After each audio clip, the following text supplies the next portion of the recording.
Movie का नाम है वंडरिंग अर्थ 2023। तो कहानी के शुरू में हमें बताया जाता है कि सूरज आहिस्ता आहिस्ता बढ़ता जा रहा है और आने वाले 100 सालों के बाद वो इतना ज्यादा बढ़ जाएगा कि पूरी दुनिया को अपने अंदर समा लेगा। अब इसी तबाही से बचने के लिए सभी मुल्कों ने मिलकर एक गवर्नमेंट तैयार की जिसका नाम UAG था। इस गवर्नमेंट ने बहुत सारे प्रोजेक्ट्स तैयार किए जो आने वाले वक्तों में इंसानों की बेहतरी के लिए काम आ सकते थे। इस प्रोग्राम में इंसानों के दिमाग को AI कंप्यूटर की मदद से चिप में स्टोर किया जाता था। इससे होता ये था कि वो मरने के बाद भी अपनी फैमिली के साथ रह सकते थे, यानी कि उनके दिमाग को किसी भी चीज में ट्रांसफर किया जा सकता था। लेकिन इन प्रोजेक्ट में बहुत से पैसों की जरूरत थी, तो इसलिए पैसे ज्यादा न होने की वजह से इस प्रोजेक्ट को बंद कर दिया गया। आगे इनका एक और प्रोजेक्ट था जो वंडरिंग अर्थ था। इसमें अर्थ जमीन पर बहुत से इंजन लगाए जाने थे ताकि ये जमीन को उसकी जगह से थोड़ा सा मूव कर सके, यानी कि उसकी जगह से हटाकर उसे दूसरे सोलर सिस्टम में भेजा जा सकता था ताकि ये सूरज से आने वाली तबाही से उसे बचा सके। मगर इन इंजन को लगाने से पहले इन इंजन का टेस्ट चांद पर भी होना था ताकि पता चल सके कि ये तजुर्बा इनका सही से काम कर सकता है या नहीं। अब इस काम के लिए अलग अलग मुल्कों से बहुत से एस्ट्रोनॉट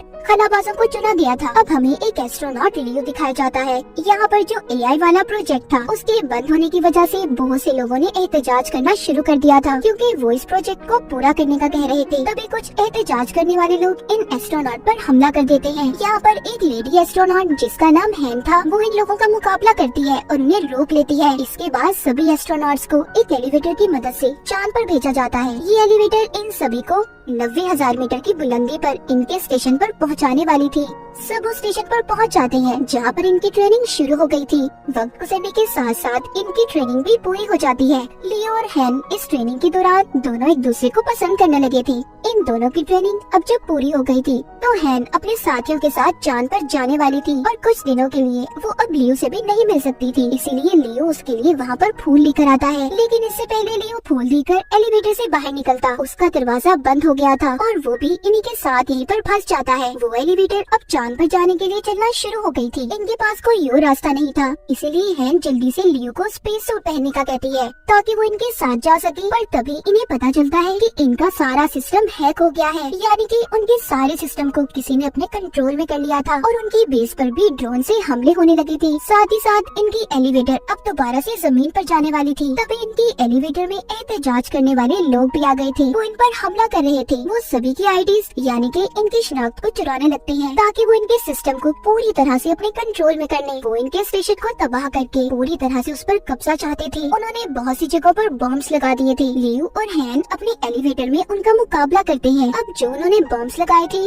वो फटने लगते हैं। एक बॉम्ब जो उन्हें एहतजाज करने वाले लोगों ने इनके एलिवेटर में भी लगा दिया था, जिससे वहाँ पर अब बहुत बड़ा धमाका होता है। इनका एलिवेटर दोबारा से जमीन पर आ गया था। अचानक से जमीन पर गिरने की वजह से बहुत से लोग मारे जाते हैं और काफी सारे लोग जख्मी भी हो गए थे। अब इस तबाही के बाद बाकी के मुल्क जो UAG से जुड़े हुए थे वो चाइना को वार्निंग देते हैं कि उन्हें अब जल्दी इंजन की टेस्टिंग चांद पर करनी होगी। इसके बाद हमें इनकी एक और टीम दिखाई जाती है जो पहले ही चांद पर बसी हुई थी। हम एक आदमी हैंक्यू को देखते हैं जो अपने कैप्सूल से बाहर आते ही अपने कंप्यूटर के पास जाता है और अपने कंप्यूटर पर अपनी बेटी से बातें करने लगा था। तभी वहाँ जमीन से कुछ एस्ट्रोनॉट्स आते हैं जिनमें इनके लीडर भी थे, जो आकर अपनी टीम को बताते हैं कि हमें इंजन टेस्ट मिशन को कुछ महीनों में पूरा करना होगा। ये यहाँ पर इनकी मदद के लिए और भी बहुत से एडवांस सुपर कंप्यूटर लेकर आए थे जो इंजन को चलाने में इनकी मदद करने वाले थे। यहाँ पर हमें ये भी पता चलता है कि जो डिजिटल लाइफ प्रोजेक्ट था जिसमें इंसान के दिमाग को AI की मदद से एक चिप में स्टोर किया जाता था, उसके हेड पहले हैंग्यू और इनके लीडर हुआ करते थे। मगर अब जब उस प्रोग्राम को बंद कर दिया गया तो इन्होंने यहाँ पर इस प्रोजेक्ट पर काम करना शुरू कर दिया।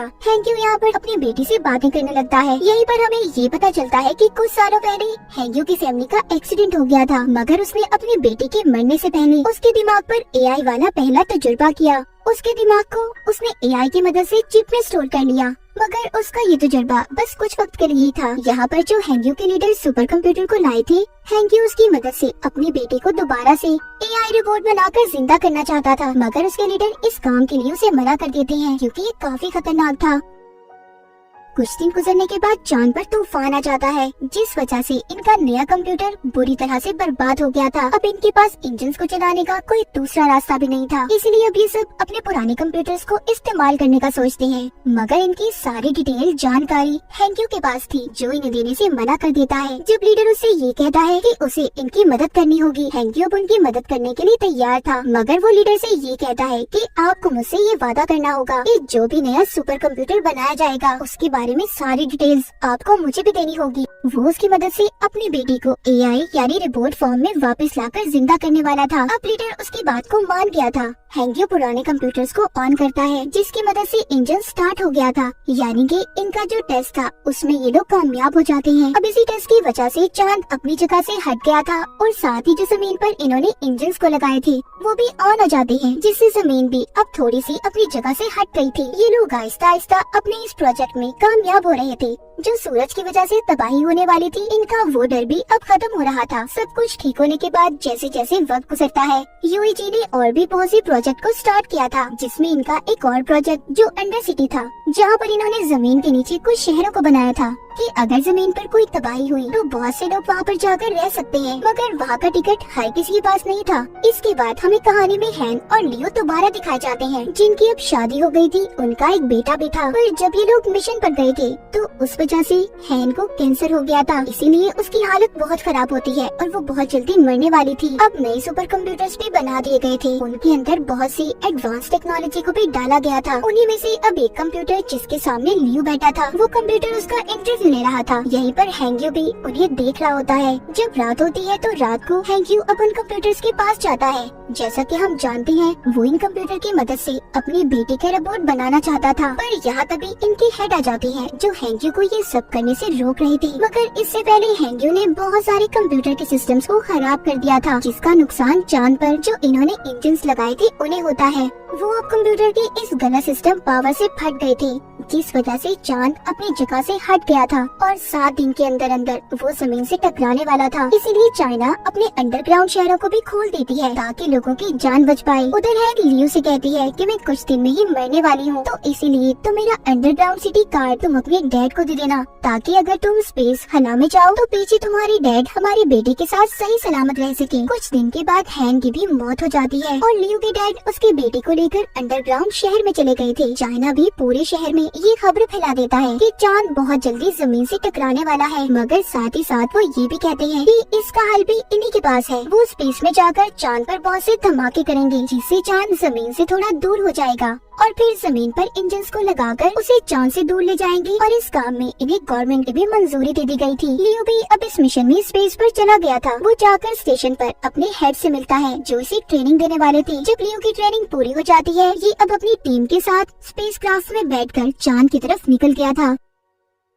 इनका काम था कि चांद पर जाकर जगह जगह बॉम्ब्स को गिराना। अब जब ये लोग बॉम्ब्स को गिराकर वापस से लौट रहे थे, तभी एक दूसरा स्पेसक्राफ्ट अनबैलेंस होकर इनके स्पेसक्राफ्ट से टकराकर तबाह हो जाता है, जिस वजह से इनका स्पेसक्राफ्ट भी खराब हो गया था। ये लोग जल्दी से अपनी कैप्सूल की तरफ जाते हैं, मगर ये 4 थे और कैप्सूल में सिर्फ 3 सीट्स थी। इसीलिए लियो अपने साथियों की जान बचाकर उन्हें भेज देता है और खुद यहीं पर रहने का फैसला करता है। जमीन पर हैंक्यू और लीडर भी आ गए थे, जहाँ पर आकर इन्हें ये पता चलता है कि हर चीज को ठीक करने के लिए उन्हें इंटरनेट सिस्टम को ऑन करना होगा, जो कि अब खराब हो चुका था। अब ये सारी टीम समुद्र के अंदर जाने का फैसला करती है, जहाँ पर इनका एक और स्टेशन था। लीडर और हैंक्यू को भी समंदर के अंदर जाकर सुपर कंप्यूटर की मदद से इंटरनेट को ठीक करना था। इनके साथ 2 रोबोट्स भी थे, जो पावर स्टेशन तक आने के लिए इनकी मदद करते हैं, मगर ओवर पावर होने की वजह से इनका एक रोबोट खराब हो गया था। इसीलिए अब इन्हें सुपर कंप्यूटर की मदद से ही इंटरनेट के सिस्टम को ठीक करना था। उधर बॉम्ब के फटने की वजह से चांद का मलबा भी अब जमीन पर आकर गिरने लगा था,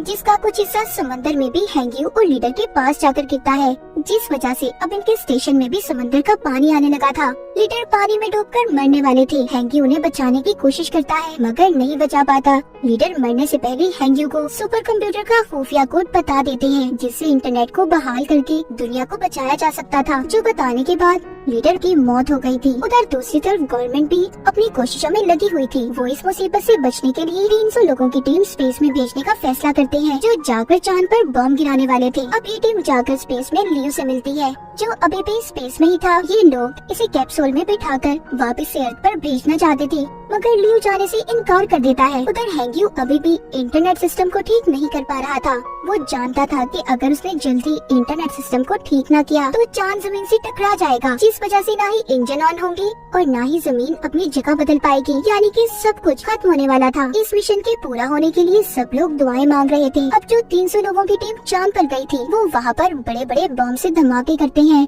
जिस वजह से चांद अब अपनी जगह से हटने लगा था। हैंग्यू भी उधर समझ गया था कि ये इतनी जल्दी इंटरनेट सिस्टम को ठीक नहीं कर सकता, इसीलिए वो यहाँ से अपने दिमाग को भी वो सुपर कंप्यूटर में डाल देता है। हैंग्यू की पानी में ही मौत हो गई थी। जब सबको ये बात पता चलती है कि हैंग्यू मर गया, सभी की उम्मीदें टूट गई थी, क्योंकि उन्हें अब ऐसा लग रहा था कि दुनिया खत्म हो जाएगी। पर हैंग्यू के मरते ही सब कुछ उसका दिमाग सुपर कंप्यूटर में ट्रांसफर हो गया था। वो कंप्यूटर खुद ही इंटरनेट कनेक्शन को रिस्टोर करने लगता है। अब जमीन पर सभी इंजन्स को भी चला दिया गया था। दरअसल उन सुपर कंप्यूटर्स के अंदर अब हैंग्यू का दिमाग था। इस वजह से इंटरनेट के ठीक होते ही सभी इंजन स्टार्ट हो जाते हैं और चांद भी जमीन से दूर हो जाता है। ये मिशन कामयाब हो गया था, पूरी दुनिया बच गई थी, सभी खुश थे। इन्होंने अपने नए सफर को शुरू किया था। इसके बाद हमें 2065 में दिखाया जाता है। अब जमीन पर और भी ऐसे ही बहुत से इंजन्स बनाने का काम चल रहा था। लियो भी इसी मिशन में शामिल था। तो इसी के साथ ये कहानी यहीं पर खत्म हो जाती है।